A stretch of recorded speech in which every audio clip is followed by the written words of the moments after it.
कोल्हापूरमध्ये शिवसेना शिंदे गटाचा आजपासून 2 दिवस महाअधिवेशन होणार आहे।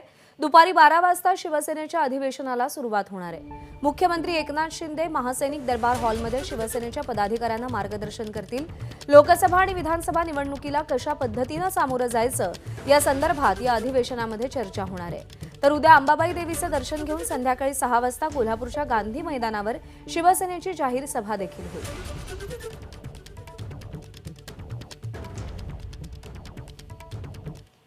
कोल्हापूरमध्ये शिवसेनेचं आज आणि उद्या 2 दिवस महाअधिवेशन होणार आहे आणि अधिवेशनाच्या माध्यमातून सर्व शिवसैनिकांना पदाधिकाऱ्यांना मार्गदर्शन आहे ते केले जाणार आहे।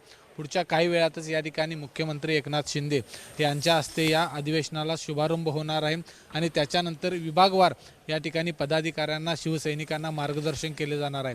लोकसभा असेल, विधानसभा असेल किंवा आगामी ज्या सर्व निवडणुका येतील त्या निवडणुकीला कशा पद्धतीने सामोरं जायचं याचं मार्गदर्शन या अधिवेशनाच्या माध्यमातून केलं जाणार आहे। आज वेगवेगळ्या सत्रामध्ये सर्व शिवसैनिकांना मार्गदर्शन केलं जाणार आहे।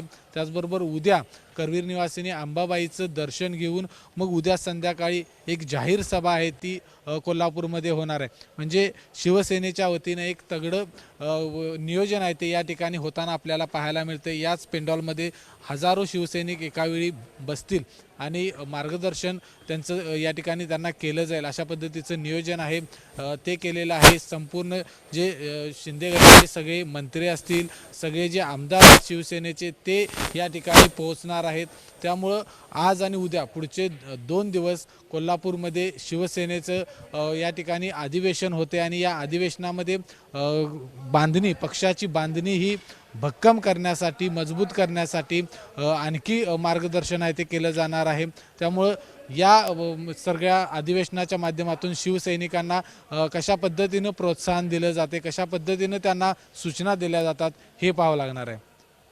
कॅमेरामन निलेश शेवाळेसह विजय केसरकर, एबीपी माझा, कोल्हापूर। एबीपी माझा, उघडा डोळे बघा नीट।